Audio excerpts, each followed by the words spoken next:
Today with Talking Scuba, we're going to be chatting about the Orcatorch, the D710. I'm going to tell you how come I ended up with one of these and what I think of it after 5 dives.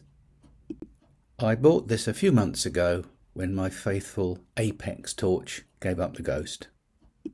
I don't feel comfortable diving without a backup torch, and I thought I would try one of these.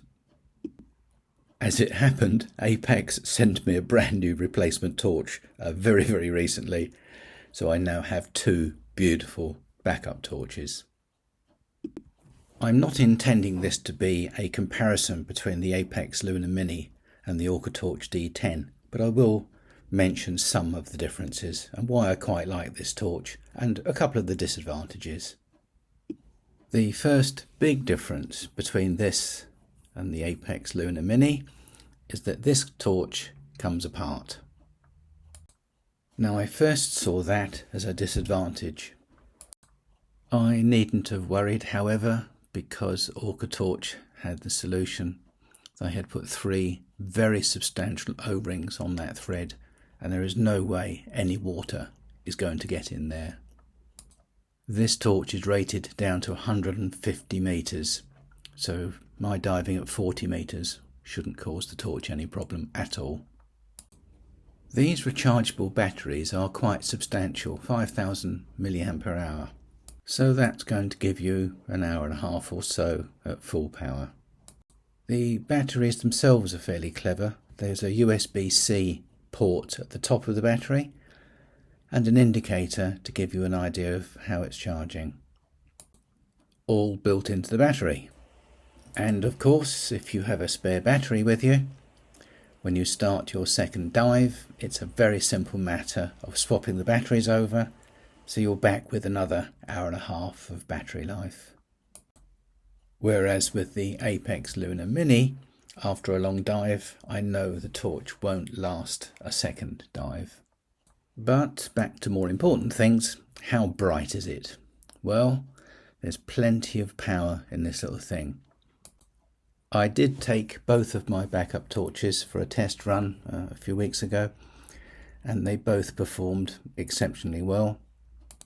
The light is slightly different. The Orcatorch has a wider light, and on boost mode it can put out more light over a larger area than the Apex Luna Mini. But you know, saying that, in real life there's not a great deal of difference. The green LED on top of the button there lets you know how the charge is going, and the button is very easy to push. One push for on, another push dims it down, and then the third push dims it down slightly further. Very simple, very easy to use. The Apex Luna Mini has the button at the far end of the torch, and I found that slightly more difficult to operate, but not a problem. I would be happy to use this as my primary torch. It gives out a nice light, it really does. And my buddies were able to see the light from quite a distance, in spite of the fact the visibility was sub 3 metres. There's a nice mounting point at the end of the torch where you can mount your bolt snap. I use a permanent fix here because I did lose one of my torches almost when the knot on the cord came undone. I know you're not supposed to hard fix things, but hey, that's life.